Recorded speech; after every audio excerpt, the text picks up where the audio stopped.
Hello, what's going on? It's Chris. I'm excited for another live stream. Again, we're just got another Miami practice wrapped up tonight, second one of the fall of the preseason. So I jumped on some Zoom calls tonight, so I want to get to that. Just kind of recapping some of the work that we've already done there on InsideTheU with the website. Shout out to everybody who already jumped on last night. It was tons of fun, and I just want to keep it going. So if you guys are on here, have questions about the team, definitely do that, and I'll get to it. The thing I want to get to just from the start, two big things. So quarterback D'Eriq King talked after practice.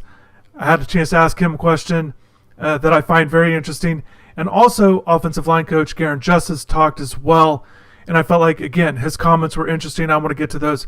Starting with D'Eriq King, it's the first time that we've been able to talk to him.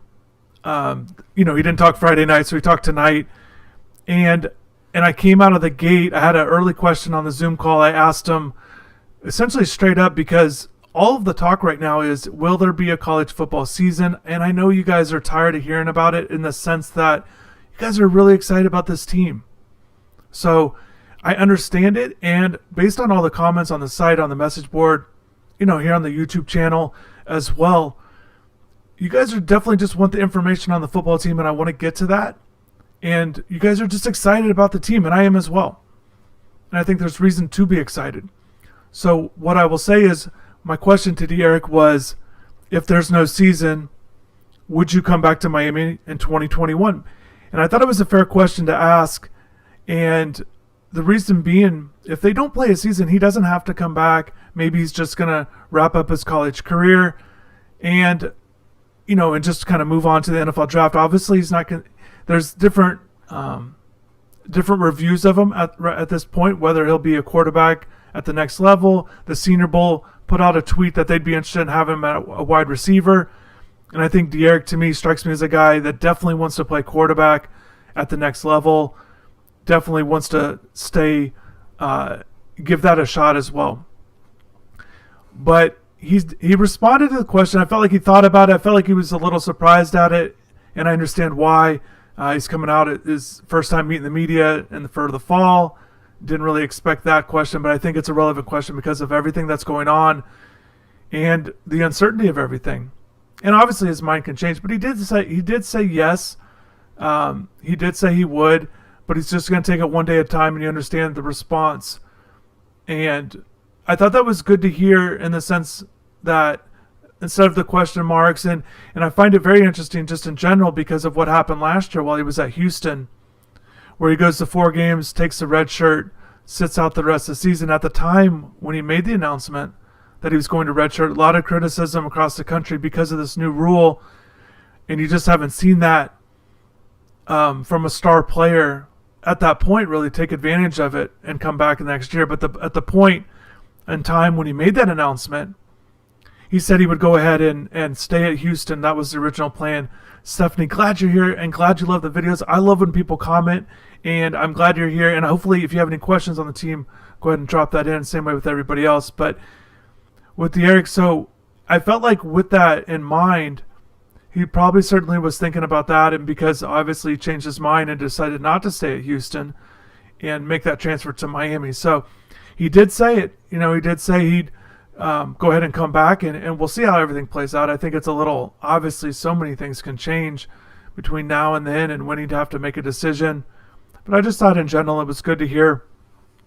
And I think it's a question you guys are curious about, and that's what I'm always trying to do, is questions you guys have. I think that's our job as journalists, is to relate basically from the players and the coaches and the team to the fans. That's our job.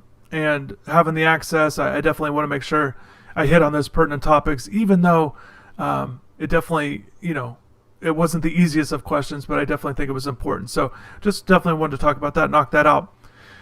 Other things that D'Eriq said that kind of stood out to me was just that, somebody kind of asked if he had a favorite target at this time, and he said he goes to the open guy, and you understand that, and that's good for a quarterback. But I do think it is important for him to develop a rapport with the wide receivers, and you saw it over the summer. If you guys were paying attention to some of his workouts over the summer, working out with different guys, kind of leading a group, trying to get guys out there on the practice or on the intramural fields, just kind of being out there anytime he could get some guys out there. I think he was trying to do that, and I think that was good leadership, but also it was to establish that connection with the wide receivers. You're looking at a guy like Mike Harley. You could definitely see how they'd start to develop a good bond in the sense, that it's that senior that's been around, and Mike is, just been praised for his leadership, his work ethic, those kind of things. D. Wiggins as well. You saw him working out with him.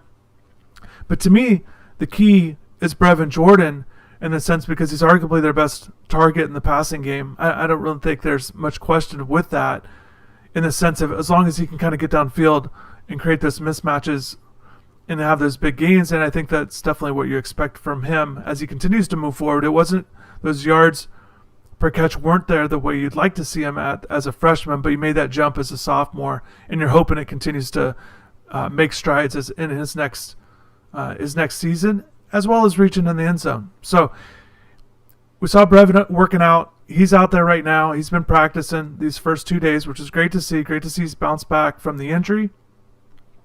And I think the big thing, too, is with Brevin and his personality, they didn't get to work together in the spring. Again, only 4 practices in the spring, so it wasn't a lot of time to work together. But I definitely felt like as soon as they started to get going, they were able to connect as quickly as possible. I think you saw that a little bit over the summer. I think it's continued a little bit just in these first 2 days. I think it's definitely a good sign. And during Friday morning before the first start of fall camp, Derek went on the radio on Joe Rowe Show and did say, Brevin Jordan, Will Mallory, I think that we got the best tight end group in the country. And I thought that was good for him to say in the sense that he believes in them pretty well, even though they don't have that strong connection or years of experience or even a lot of practices under their belt. But Will did practice in the spring, so he got to see what Will could do a little bit there. So definitely want to touch on that. I want to get to Garen Justice, the comments he made. Stephanie, I definitely want to talk about Cam Harris as well. I think there's a reason to be excited about him. Again, added strength, working hard, definitely wants to take that lead role and be that top back. Added a little bit more weight. Talked about that a little bit on last night's stream, close to that 210 range. I said this last night too, I think 5'10", because his height's about 5'9", 5'10". But yeah, 210 pounds, about 5 pounds heavier than a year ago, based on what he was listing. So I think that's good to see as well. Kansas City Cartel, yeah, I'm trying YouTube, man. It's been good. Over the summer, if you guys have seen some of the live streams, some of the work I've done with, the Dynasty, the video game series that I was able to do, and just trying to add a little bit more to what we're doing at InsideTheU, in addition to the articles, the videos, the practice highlights, things like that. I think you guys have seen a lot of that stuff. Just trying to reach you guys one extra way, and I feel like I'm trying to get better at this. It's I'm not gonna lie, not as super comfortable with doing the camera stuff and getting used to it though. So hopefully it goes well. You guys have been showing tons of support, which definitely helps. And jumping on here, these live streams, I don't know how they're ever gonna go because last night I talked about it. Oh, let's do it again. Let's run it back. Let's do this again Saturday night. But I didn't provide a time, and the reason why is because after practice ends at around 8:30, it was about 8:45 tonight. We're able to get on the Zoom calls with Garen Justice, offensive line coach, and then as well as De'Aaron King and Corey Gaynor, the center. So you listen to those, ask my questions, write the articles, videos, do some work there. So and my plan is I want to jump on this live stream afterwards, kind of recap some of the things that were said, and also maybe clarify some things. Sometimes even reading an article or even on the message boards, people have questions, but sometimes maybe just a little bit more interaction, just maybe explain things a little bit easier on the live stream. And that's my goal. And obviously, if you're able to check out those articles and have any questions about anything there, and so definitely do that. Okay, so that's that. David, shout out to you. Glad you're here. Great to see you. What's good? Everything's good so far. I can't complain, no doubt. Steven is here. Glad you're here as well. Shout out to you. Glad you're here, man. It's going to be great to watch the offense this year. I think there's reason to be excited about it for sure. And I know there is excitement. And obviously there should be some hesitation based on how last year went, especially with the offense But again, the reason why you're excited because of the new offensive coordinator who has proven to be able to put up good offensive numbers, good balance. I talk about that all the time. And Stephanie, when you talk about Cam Harris, in that balance in that running game, whenever Rhett is talking about that, Rhett Lashley, whenever he's talking about the offense, he makes sure that he's talking about that balance with the run game. And that's basically, somebody asked over the summer, he was on the Social Distance podcast and asked him to describe the offense. Is it a spread? What is it? The air raid? He's got some air raid principles, and he said it's kind of a mix of different places that he's been. And what he did label it as the power spread, which is a little bit different. But basically, he wants to make sure he's running the ball, and that run game definitely comes into play. That run game focus from his time at Auburn certainly was a focus there. So he definitely wants to have that in there.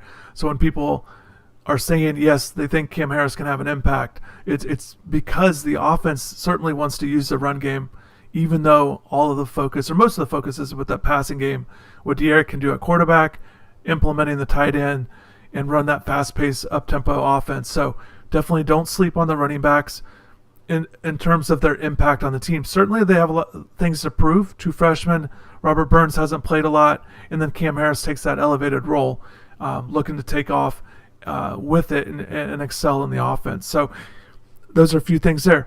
And Jason, glad you're here. Shout out to you. I think it's great you're here.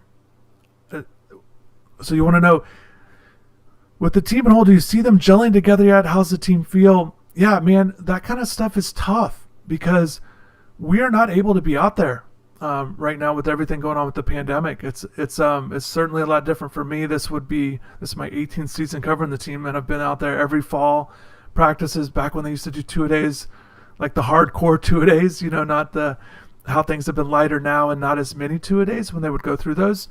But yeah, those 2-a-days, and the team, like, don't get me wrong, the team had the hardcore 2-a-days. Don't lump us reporters in there. We have it very easy, even though it's a lot of time. Certainly respect all the work that the players do during fall camp. So yeah, it's definitely different. So we're not able to be out there. We're able to talk to people. We're able to talk to people after practice in interview settings, get our questions in, and then you're still able to, we're making sure we're checking in with people, just sources and things like that, just to make sure, just kind of see how things are going. So I think that's a big thing that's going on right now. And, and that's the thing with jumping on these live streams. It's not necessarily all of the information that you're used to getting, but basically we are able to collect a lot of data. And actually, to be honest with you, these first 2 days, our interview sessions have actually been longer, sometimes even 2-3 times as long with the players, with the coaches, than they normally are after practice. So I think in that sense, it's actually a good thing. We don't get to see see everything that we used to, in the sense that we get about 20-minute viewing period. So it's a little bit different. As far as gelling together, I can't answer that though, because I do think they are gelling together. I think even though in this unique situation, it's not the same, but it's not the same everywhere around the country, not being able to be together all the time over the summer. It was just different. But I will say, if you guys watch those training videos, some of the guys were working out together. I think the wide receivers a little bit there. Some of the guys obviously have known each other for years. So I think that there's a lot of guys coming back on this team with the key pieces moving in and having roles. But I think it's a good mix of returners with good camaraderie already, mixed in with guys that seem to be just outside looking in, have a good mix, have a good personalities that they can kind of fit right in. And I think that starts with De'Aaron King at quarterback. He's able to fit in and kind of lead the team, and it's a progressive thing for sure. Can't see what's going on. Yeah, Jordan Miller, dark horse. Yeah, Jordan, I don't think there's any question that, just because I think that part of him maybe being a dark horse is because of the recruiting. He didn't have that true fanfare. Conversely, the way Nesta Jade Silvera had, being a local guy, being one of the top defensive tackles in the country when he came out. So I think there's certainly something there. But the thing is, with Jordan, what he provides is that size. And if he continues to make improvements, and I was able to talk to like Pat Bethel over the offseason, graduated obviously two-year starter, played a lot at Miami. just to get his perspective on the young guys, the returners, guys he's played with. And Jordan Miller was a guy that to me, kind of stood out a little bit in the sense that he definitely sees him making strides, and he feel like he's gotten better, which I think is always a key, certainly. But just continuing to work, continue to improve, continue to understand the defense a little bit more, and he's looking to definitely be in that mix at defensive tackle. And I don't think there's any question that he's right there in that top three. You mentioned Nesta, and then Jordan, and then John Ford there as well, obviously. So those are kind of your three, and I definitely think that's the rotation they're at right now. So there we go. D, what's going on? Yeah, hit the like button. Hit the like button and subscribe if you haven't yet. I saw a ton of subscribers yesterday. That was great. We're definitely going to keep that going. I definitely want to hit 10,000 subscribers. I think that'd be fantastic with where we've been and just kind of getting this thing going, getting it up off the ground. Kane said you mentioned doing the YouTube thing more. And definitely the subscribers help with that, because it's not just the big thing is you guys get to make sure either popping on these live streams, but you're not missing out on the videos, whether it's the practice stuff, interviews, recruits. I'm always looking to gain, put together recruiting videos, whether it's football and basketball and baseball as well. Just trying to make sure, giving you guys plenty of information on all the teams. And then obviously the video game stuff I've been able to do with the simulations. I've been able to put together the high school ones. If you guys haven't seen those are kind of cool. I really love doing that. And I have some ideas for the next ones. And the Dynasty series, that was always a big one. So be sure to subscribe. That's what you kind of get out of that. But also it helps grow the channel, helps grow, get more attention on the Hurricanes. And I think that's always a good thing. So, yeah, Steven, what's going on? Who is your guy in offense and defense going to have a breakout season? I touched on Jalen Phillips as far as the defense, and that's my breakout player. I like Bubba Bolden quite a bit. I'm high on him as well. I think he can definitely have a breakout season, but I would go more towards Jalen, and especially in this role that he's in, I think going to get plenty of snaps to have certainly a big impact. So I think Jalen Phillips is my guy, my pick. I think he's very excited. I like where he's at with his height and weight right now coming into fall camp. I like his confidence. I feel like he feels very comfortable being at UM. I like that he got his number 15 back. He's had that a long time since he was a kid playing baseball. So I think that's a good thing. I know it's a small thing, but I think it's a good thing. So that's my guy. Defense. On offense, if we're talking about a breakout guy, we touched on Cam Harris a little bit. I think he'll be important.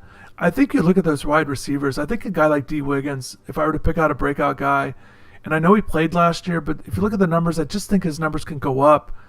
And I know you're still waiting on Mark Pope to make that true impact that you expected. I think Jeremiah Payton's a nice player, and I think he's got really good upside. I think he's going to fit nicely into that number 4 wide receiver spot. And I think he's a guy that has a chance to have a breakout season. But he's going to have to emerge a little bit out of that 4 spot, just to get more catches and things like that, just more opportunities. But I definitely think they're going to play 4 wide receivers. But if you're looking for that breakout candidate, I definitely think it might be a little bit harder for him. Whereas I think D, while he put together good numbers, I think he has a chance to really elevate his numbers even more. And I don't know if it's going to be considered, that true breakout label.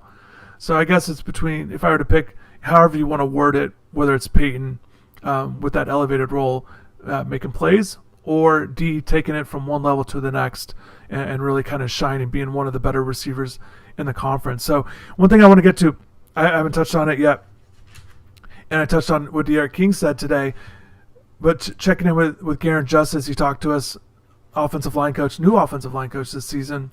He was there in the spring. But the big thing that stood out to me, and I think if you guys follow the team, you guys pay attention to, who's going to play offensive line, who's going to start. They've shuffled it around in the spring. And so he told us exactly who was on that first unit. So I want to read that off real quick. So they go John Campbell at left tackle, and he's been there both days. And then at left guard, Zion Nelson played there today. They want to give him a look.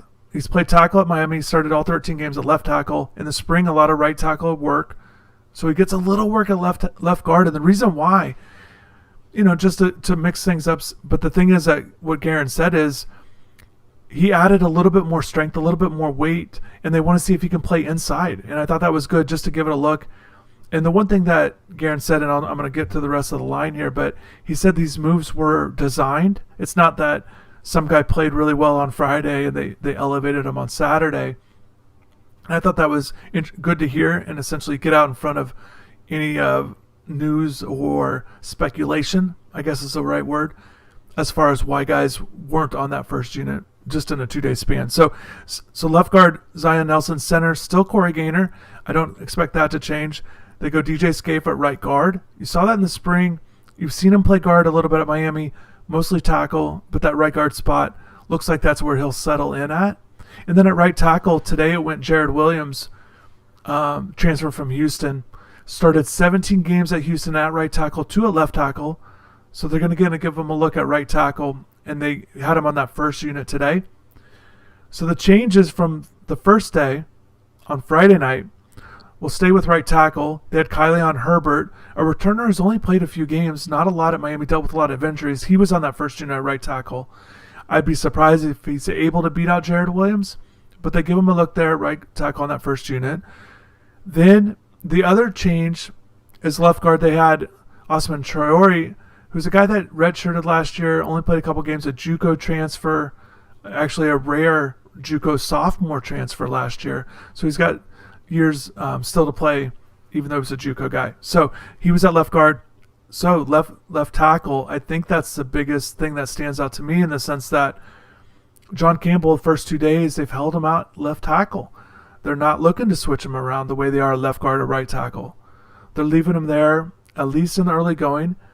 And I've talked about it before. I talked about it last night on the stream. The way they talk about John Campbell, they certainly feel very comfortable and confident in him. And I think it's a little bit of a surprise to people that have watched him play. To be frank, he struggled against Florida. He was a reserve most of last year, but he certainly has impressed Coach Justice. They really like what he's been able to do. Really did well in the spring and just in that first week, so they like him there. So I think that's very interesting. So again, just to recap, make sure you guys understand what's happening here. So first day they go Campbell, Traore, Gaynor, Scaife, and they go Kylian Herbert on that first day, left to right. Second day, make that little switch. Tonight, they went with John Campbell, Nelson at left guard, Gaynor, Scaife, and Jared Williams. And I think that's very interesting. I think Nelson's a very interesting one to watch at that guard spot. And I feel like it's interesting because he started at left tackle last year, and they can still do that, but they're going to look at him at left guard, and that left guard spot is Navon Donaldson's spot. We talked about him last night. He decided to take the red shirt, chance he could play later in the season once he's healthy, and still preserve the red shirt, come back in 2021 as well. So if you guys are just jumping on, I want to make sure I'm not losing you guys here. I definitely am glad you're here. Anthony, glad you're back. You're always on these streams. And I've got a little bit of echo. I was a little bit of afraid of that. And I don't want to go too long on this stream, to be honest with you. And I'm going to work on this audio. I was mixing some things up. I'll get that fixed up. Because I was worried about it, and I'm glad you said that. And it's good to know, and I'm going to work on that. So apologies to everybody right now that's listening to this, a little bit of an echo. I know it can be distracting. We'll get through it. And I don't want to go like last night, went 2 hours, nearly 2 hours into the middle of the night there. But you guys showed all your support. So there was a lot to get to. So offensive line, yeah, Jason, glad you're here as well. And yeah, Steven, just touching on those guys. Yep, Pope, no doubt. And Vivek, glad you're back. That's awesome. Standouts on offense and defense today. Didn't hear a ton of standouts. And the thing is, Miami has sent video to us as the reporters, and they didn't do that tonight. So I found that to be interesting.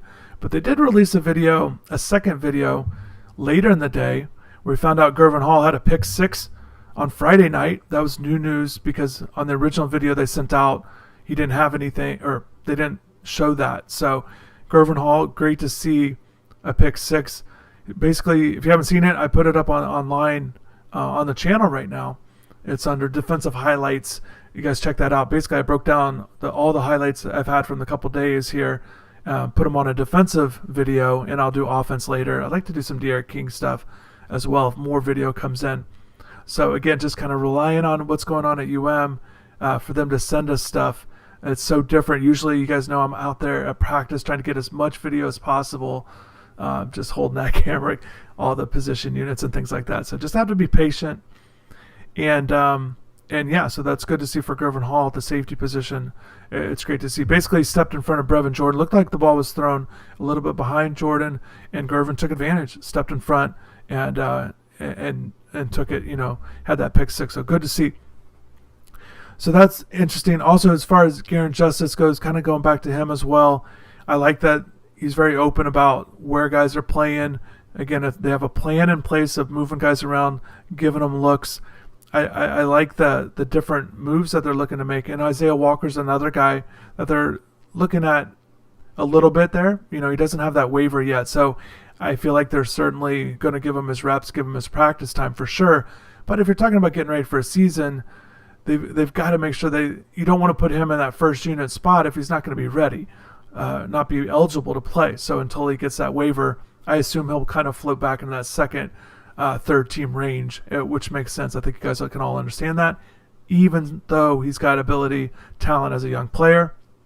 Speaking of talent, a young player, Jalen Rivers, he's the guy that I asked Coach Justice about because I'm very intrigued by Jalen in that highly regarded recruit, Jacksonville area there, comes early in the spring, participates in practice, looks pretty good, looks good at guard. I was surprised he was listed as a tackle a little bit, just because as a recruit, just because he looks like a guard to me. And I think he's a guy that maybe can fit in, but when you talk about guys like Nelson and Scaife right now on that first team, the guys have started a lot of games at Miami, so it might be a little bit tough, and they'd have to give Rivers a real look.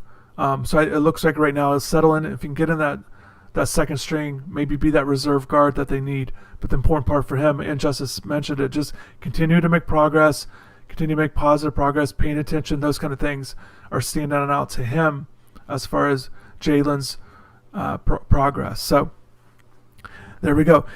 Talking about that. So Vivek, is Phillips guaranteed starter? Yeah, I think so. I don't think there's any question. They really like his ability. While they like Jafari Harvey at defensive end, Jafari still has work to do, and Jalen has already done that work in the sense that he's already been a starter at UCLA, started games there, whereas Harvey right now I think definitely just kind of slots into that 3 spot defensive end where he could rotate between left and right, and I think he's well ahead of whoever that number 4 defensive end is. They're still working to figure out who that's going to be, but I definitely think Jalen's a starter. You can go ahead and pencil him in there. A lot of ability, size is there. There's a reason why he was considered so talented. He was such a talented guy in high school, and I think it's showing. I don't think you're wondering what's going on, or maybe he's not as good as you would have thought. So I don't think that's happening right now, and saw in the spring too, flashing for sure. So there's that. So yeah, glad you guys are here once again. I don't want to go too long. I want to wrap this up maybe just a little bit here, but again, if you're just jumping on, De'Aaron King, asked him a question about if he'd come back next year, if there's no season this year. He said he would. He didn't go on and on about, yes, I want to play, or I want to play for the Hurricanes, and I want to have another year under my belt. I think he was a little surprised at the question, but he did say yes, and they followed it up by taking one day at a time, that kind of thing. So read into that however you wish, but the question was asked and answered. So I think that was good, and he's definitely excited with the offense. He likes where the offense is at, and he likes that there's different options for him. You mentioned Cam Harris. He's a guy that can catch the ball out of the backfield. Jalen Knighton is a guy to keep a look at. Freshman running back. Certainly going to be in the mix, I think, because he can catch the ball out of the backfield. He kind of has that different element, a little bit different player than Cam, and a guy I think that they'll be able to use. And you saw it a little bit in the highlight. If you guys saw one of those highlights, you saw like just a quick, and again, it's just a brief thing, but just that zone read, that read option play out of the quarterback when Jalen was the guy there, and I thought that was just a good sign. It's good to see him up there in that first unit. Not that he was staying there, just the fact that he was up there as a young player, so that's good to see. Let's see, Dunson and Williams perform. I didn't hear much about either one of those. I think Dunson is a guy that you're looking at with that length, at that number 5 cornerback spot, only 5 corners on the team, but definitely looking, you guys know things work in the ACC with the offenses, spreading them out. Certainly going to need multiple corners, multiple safeties, defensive backs to play all those roles. And then Williams, I assume you mean Avante again. Haven't heard exactly how these 2 days are going. I think tomorrow is going to be a good day to be able to catch up with content and just reaching out to people. I expect that to be something. So I haven't decided on the live stream tomorrow, but keep this thing going as long as they're practicing, if you guys like these things. So it looks like it's great. We got so many people on here. Once again, be sure to hit the like button and subscribe if you can. And I definitely think it's great. Juan, glad you're here. One's at safeties. Yeah, I think you're looking at Gervin Hall there.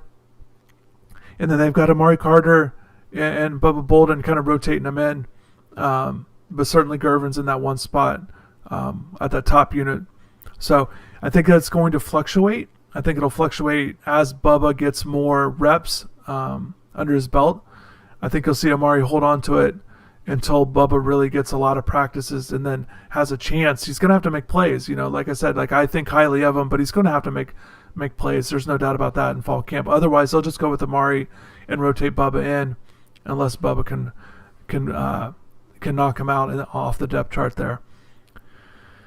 Yeah, Anthony, what's going on? Okay, so we got redshirting both Isaiah Walker and Jalen Rivers. I definitely think Walker just because of the, unless he gets the waiver. As far as Jalen Rivers goes, I touched on it. If he's in that second unit, I think they'd like to get him in there. But you do talk about a lot of other guys that they can go to that are older. But the only thing I'd say is, getting those young offensive linemen work is important. And I guess at this point, I would say they would not redshirt him. I think he'd play. I think he's got a role on this team. I think he can continue to work. I think he can be a quality guard. And I think just in that reserve role that you need. So if I were to guess, I would say he would play. And then with Walker, let's just assume if he does get the waiver, it's kind of a similar situation, although he's not been there as long, but just a young, talented player that you'd like to at least try to figure out if you can get him in there. But it's tough because you're talking about, do you waste a redshirt year on 4 games when you have a lot of other linemen you could go to? And remember, the plan would be to bring Navon Donaldson into the mix if he's healthy later in the year. So again, when we're talking about this, guys, I know we don't know what the season's going to look like, but we're going to keep it going as if there is one and that kind of thing. So that's and I think you guys prefer that as well. Steven, what's going on with this question? Okay, so we got DJ Ivy. Yeah, a little shaky at times. And I think Al Blades Jr., but I think the thing with those guys, both got playing time last year, a lot of playing time as starters, played a lot. I think I'd like to see elevated play out of both of them, and I think you'll see that there's reasons to believe in them. Now, how high can they go? I'm not quite sure, but I definitely think you'll see, hopefully you'll see them a little bit more consistent, a little bit more reliable, particularly on those deep balls. You want to make sure you're not giving those up. And I think you'll see a little bit more interceptions with both those guys. Ivy with 3, Blades with 2. I think you'd like to see him get into that 3, 4, 5 range. 6, like an Artie Burns had that big season a few years ago. Got up to 6. So, okay, so here we go. Let's see. Palmetto allows their players. Yeah, I don't think it's an issue. I think typically, and that's just, I'd have to think about exactly early enrollees at Palmetto, but typically you get into some issues with the private school situation with some of the schools. They don't always allow their players to do that. But yeah, typically public schools in Dade County, you have all the paperwork done. It's not an issue. So I think that's it. I want to, Corey Gaynor, he talked and he definitely seemed pretty positive about what's going on as well. Just touching on him a little bit. But again, he's a guy that started at center last year. I don't see that changing, even though they moved Ja'Kai Clark as a right guard starter last year. They moved him to play at center. He could also play guard as well, but he moved him to center. But I don't think Clark's going to do enough to challenge or overseat Gaynor. I think it's Gaynor's job. I don't think that's going to change there. And this is Gaynor's junior season, so you always like that experienced guy that's been around. He's a guy that a little bit more vocal in that offensive line group. which is always good to see as well.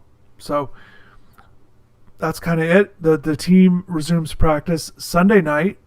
Unfortunately, and that's why I'm not sure if we're going to do the live stream, but unfortunately we do not have access. There's no interviews. They've already, day 3, we're not going to have that access. But the thing about Sunday's practice, once again, it's at night, and they're going to go with pads. So that'll be the first time they're doing that. I find that to be interesting. Always good to get some feedback on how practice went, but definitely always check out the website. With InsideTheU, we've got plenty of stuff going on there, more articles. Definitely, when we do our articles, we're not trying to always do the mainstream. I wouldn't say that we always hit the mainstream stuff, but what I'm saying is we definitely want to make sure we're being creative. We're thinking about things you guys want to hear about. So always do that. And as far as the VIP content, definitely check that out because we got 50% off this month for annual subscriptions. It's a great deal. So we do plenty of content. I think we did almost 30 articles on Thursday, which is ridiculous. Had another big day on Friday. So we're going to keep it going for everybody there. And yeah, I'm going to go ahead and wrap this up. Definitely appreciate everybody. And once again, I'm going to get this echo thing figured out. I apologize once again. But just shout out to everybody for showing your support through it. And we'll work on that. I feel like the video is a little bit better. And just trying to get better at this and move this thing along. So once again, thank everybody. And we'll keep this thing going. If you have any questions or comments that I didn't get to, drop it in the comments when this video gets posted on the channel. And I'll come back and I can adjust it there as well. But definitely want to do these live streams again soon. Hopefully real soon. And hopefully you guys have a good night. Be safe. Take care of your families. All that good stuff. And I'll talk to you guys later.